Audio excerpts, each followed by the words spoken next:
الحمد للہ رب العالمین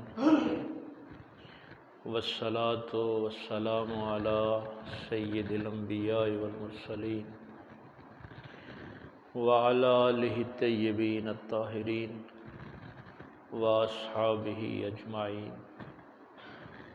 اما بعد فقد قال اللہ تبارک و تعالی فی القرآن المجید اعوذ باللہ من الشیطان الرجیم بسم اللہ الرحمن الرحیم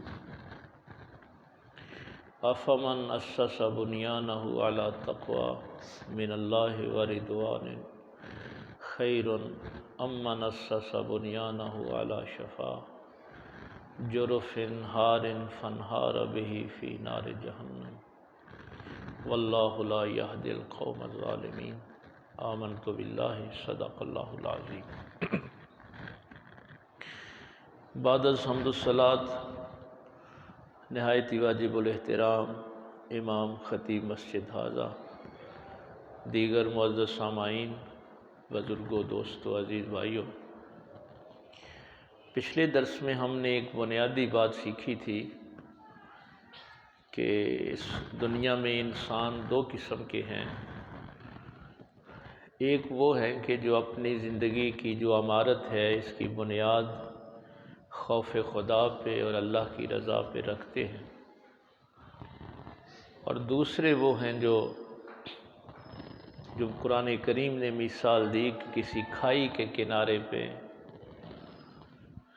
یعنی اللہ کی نافرمانی پہ، فسق و فجور پہ، تو وہ اپنی عمارت سمیت ہی جہنم میں گر جاتے ہیں۔ واللہ لا یہدی القوم الظالمین، اور اللہ تعالیٰ ظالم قوم کو ہدایت نہیں دیتا۔ یہ آخر والا جملہ پچھلے درس میں رہ گیا تھا، اور پہلی آیت پہ بھی ہم نے ایک حصے تک گفتگو کی تھی کہ پہلے تو میری زندگی کی بنیاد جو ہے وہ ٹھیک ہو، مقصد جو ہے وہ مقصد حیات وہ درست ہو، اور آج کے درس کے لیے میں نے وعدہ کیا تھا کہ پھر اس مقصد تک پہنچنے کے جو ذرائع ہیں وہ بھی حلال کے ہوں۔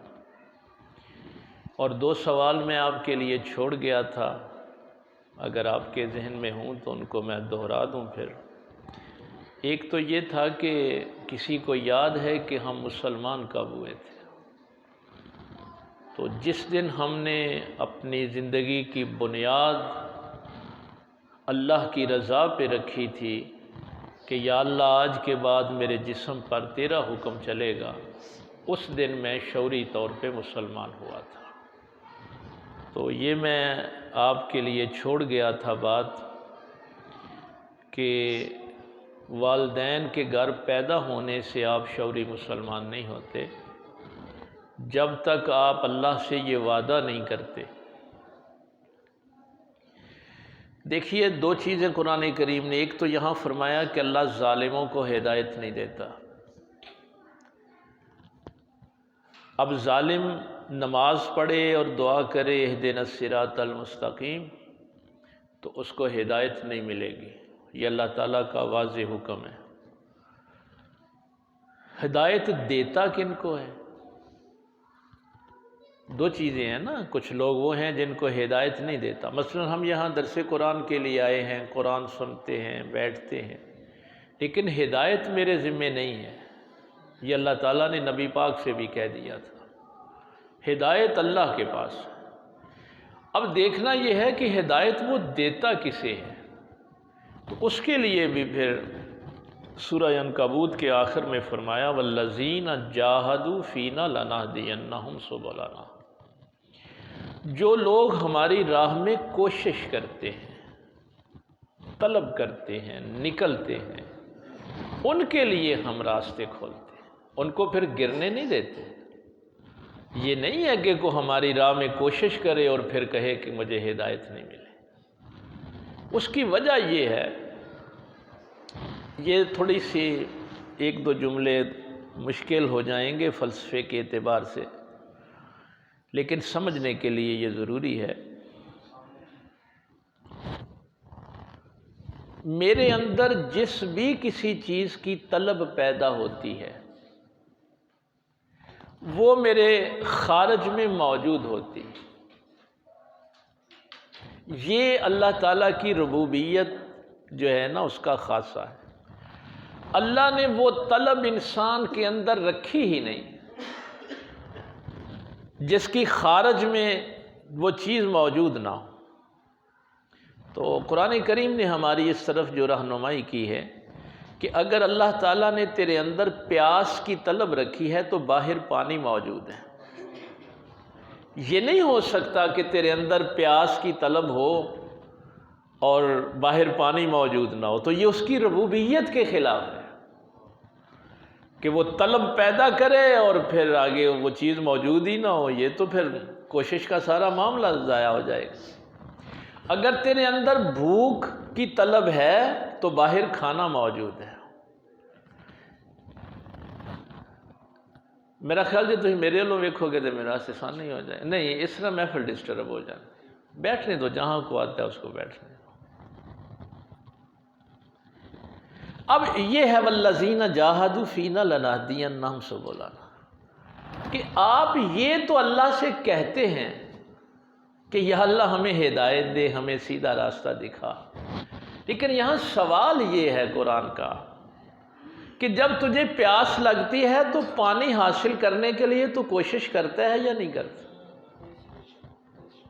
کہ پیاس لگے تو بیٹھا رہتا ہے۔ اگر تو بیمار ہوتا ہے تو دوائی کے لیے کوشش کرتا ہے یا نہیں کرتا؟ شب و روز اپنے کھانے کے لیے کوشش کرتا ہے کہ نہیں کرتا؟ تو یہ پھر کیسی طلب ہوئی کہ تیرے اندر ہدایت کی طلب ہو اور ہدایت حاصل کرنے کے لیے تیری کوشش کیا ہے؟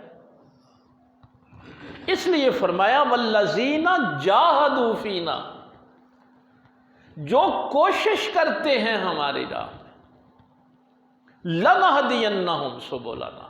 اب یہ ممکن ہی نہیں ہے کہ کوئی قدم بڑھائے اور ہم اس کے لیے ہدایت کے دروازے نہ کھولیں، پھر اس کو گرنے دیں، پھر اس کو شیطان کے حوالے کر دیں۔ تو یہ طلب کے ساتھ جو کوشش ہے اس کا سارا معاملہ ہے۔ تو مجھے نہیں پتا، بلکہ میرے تو استاذی المکرم فرمایا کرتے تھے کہ بیٹا تاریخ یہ بتاتی ہے، اور اس کے لیے وہ حضرت بشر آفی کا واقعہ بیان کیا کرتے تھے کہ انسان کی طلب جتنی صادق ہوتی ہے، اگر وہ کوشش کرے، طلب کرے اور پھر کوشش کرے تو اللہ تو مرشد پھر اس کے دروازے پہ بھیج دیتا ہے۔ پھر یہ بھی ہوتا ہے، تو پھر اللہ فرماتے ہیں ہم گرنے نہیں دیتے۔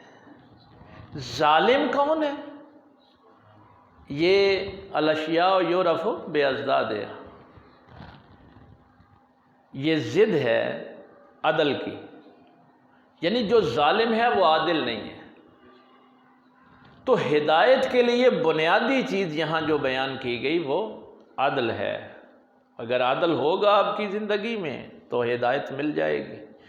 ظالموں کو تو اللہ ہدایت نہیں دیتا۔ یہ تو دو ٹوک بات جو ہے وہ بیان فرما دی۔ اب دیکھیے اس میں دوسری جو چیز جس کی وضاحت پچھلے درس میں رہ گئی تھی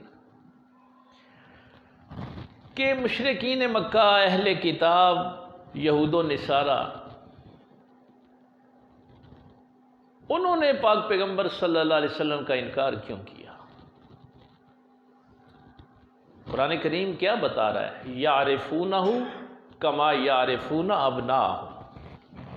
یہ نہیں ہے کہ ان کو معرفت نہیں تھی، پہچان نہیں تھی، وہ جانتے نہیں تھے کہ محمد رسول اللہ کون ہے۔ یعرفونہ، یہ قرآن ہے، کما یعرفون ابناءہم، ایسے پہچانتے ہیں جیسے اپنے بیٹوں کو پہچانا جاتا ہے۔ معرفت ان کی یہاں تک ہے، اور یہ مثال جو قرآن کریم نے دی ابناءہم، جیسے وہ اپنے بیٹوں کو پہچانتے۔